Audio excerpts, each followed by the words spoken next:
when I see him, I really don't really see a tight end. I mainly see a fullback. And it's not your traditional fullback. Don't kill me. Don't kill me.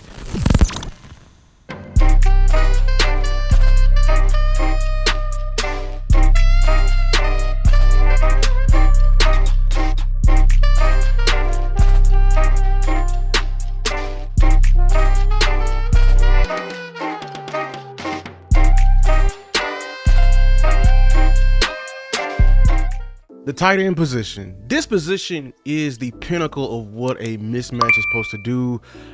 This position, plays both worlds. It's sometimes the extension of the offensive line. Sometimes it was the extension of the wide receiver.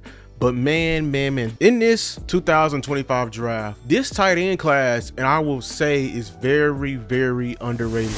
Now, I know there's some names that, headline it off, and there's some names that everyone follows, from, seeing in the bowl games and how these guys, how they were able to make amazing plays, or how they were able to, just carry the team in the back. But I just feel like some of these guys are getting undervalued. And here is my top 5 tight ends in this upcoming draft. Comment down below your thoughts as we go through this video. Make sure to like, subscribe the video. But here we go.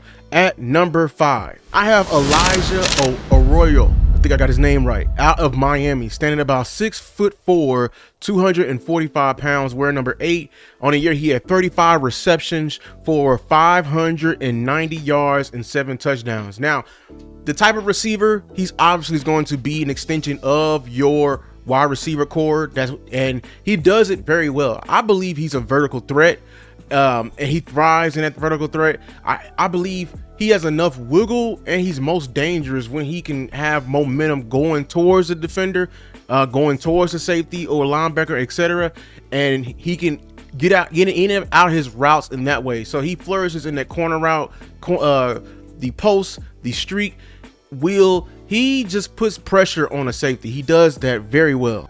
He plays with great attitude, great competitive spirit. Every ball you see to him is always, over 15 yards, a big play receiver. I think he just thrives in just being in that one-on-one environment with the safety, with the cornerback, and he just knows how to take over a game and just, make a play. He has great long range speed, great home run ability. This is a dangerous tight end at the next level. I think he's going to thrive in a air raid type offense, offense that's more vertical routes. Yet, as far as I can see, when he was able to move like horizontally, like those little flat routes, those out routes, he didn't move as much, but he can run a little curl and turn around and get upfield quickly. I feel like his speed is meant to be going north and south. If he had to move east and west at all, I don't think he has enough wiggle to be able to, get the full scope of him. But he's a very, very dangerous tight end. I really love this film out of Miami, and he had probably the #1 quarterback throwing to him. So you can see his film versus pro level arm talent, arm vision. Coming in at number 4, I got Gunnar Helm, tight end out of Texas, standing at about 6'5", 250 pounds. On the year, he had 60 receptions for 786 yards. Now, when I watch his film, he's one of those more traditional tight ends. I do value traditional tight ends as much. What I mean by that, being a threat in the receiving game and also being an extension, being a solid blocker as well. Can catch the ball over the middle. He plays extremely hard, has promising yak ability, not, just as a guy who's going to be a threat to take it home, but he is a threat to get extra yards out of the catch. I do value that as a tight end. Has some wiggle, hopping over people. I see him running through people. He's a gifted blocker as well, very strong, even as an insert or up on the line of scrimmage with the offensive line combo and with the tackle. Most of his film, which I love, is him blocking a lot, and that's going to prove a big asset, in my opinion, to numerous of teams, because tight ends blocking, the league is going more to a power type football, running football, and tight ends and fullbacks are going to be more valuable than ever. So I feel like a lot of teams are going to value this guy as well. And also, I feel like he runs a very good seam route. I feel like quarterbacks value tight ends that can put that much stress on the safety, especially at that seam route, and be able to, get the head over and look in between the zones and catch the ball, and just, you don't have to get a touchdown, but just being able to fall forward, that is very, gut wrenching to a defense, So that is Gunnar Helm out of Texas. At number 3, I got Harold Fanning Jr. out of Bowling Green, man. 6'4", 230 pounds. He had 117 receptions on the year for 1,535 yards. This man has a lot of production at Bowling Green. He's obviously a pass catcher. He's just a lot of choppy steps.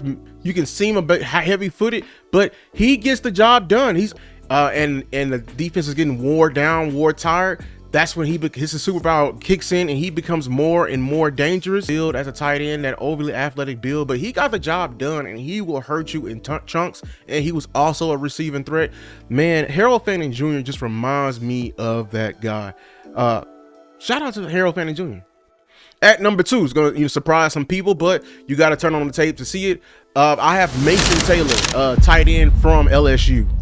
He stands about 6'5", 255 pounds, had 55 receptions on a year for 546 yards and only 2 touchdowns. I like this kid when I watch his film. I'm going to say this right now. I really like this kid. I think he's going to be pretty underrated. I think he's a solid blocker. He does some great things after the catch. He didn't have much production at LSU, but LSU always have great weapons coming through there. The blocking I saw was a lot of, inserts, a lot of swipes, a lot of kickouts, a lot of back blocking, which I love to see. That means he's going to be high usage in that 12 personnel, 22 personnel on someone's team at the next level.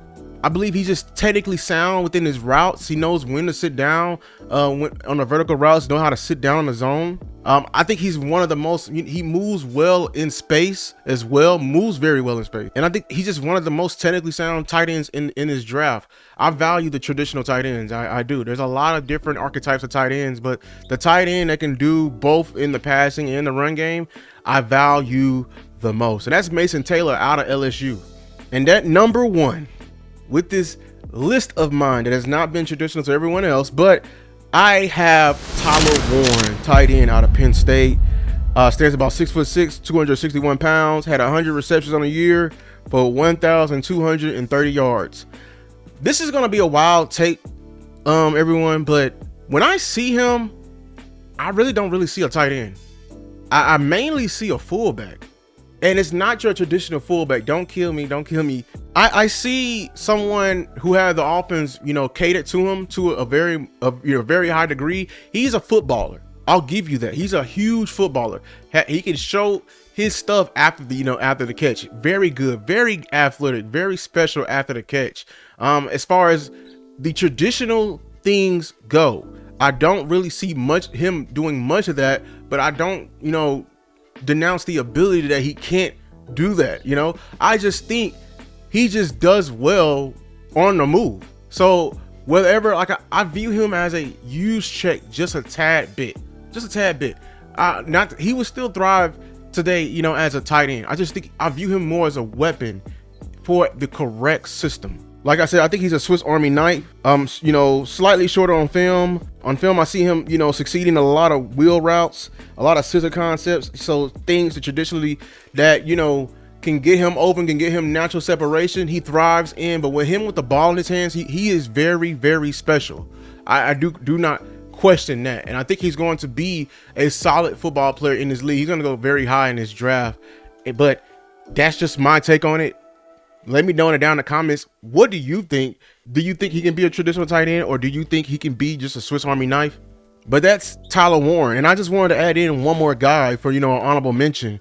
Thomas Padone II out of Nebraska, standing about 6'6", 255 pounds, 36 receptions on the year, 373 yards. I just really love this kid. He's a sleeper in the draft. Everyone, I encourage you to turn on his film. He's a balanced tight end. He just looked like a footballer. He has solid body control. Of all the tight ends I watch, I don't see anyone extending a high point of the ball as much as I see this kid on film. I feel like he's going to be a very good, sneaky good football player on someone's team. He's going to fill a lot of systems. I really do hope my Dallas Cowboys is targeting him in the late rounds situations. But he has strong hands, understands zones. I just see him as a high motor player. As far as moving, laterally, I don't think he can. But when he has solid yak ability. He's going to try to run through you, and he still shows some type of sneaky athleticism. But high energy guy, I just wanted to give him some quick shout out. But thank you everyone for tuning into this video. If you made it this far, make sure to like and subscribe the video. Comment down below, what are your thoughts? Thank you so much, man. It's been a long time since I uploaded another video of the series. Life been lifing, man. It's been really hard, man, but I'm sticking through it. I'm trying to get through all these position groups before the draft is here. Still got some time, but hey, comment down below what position group you want to see me do next. But until next time, man, peace.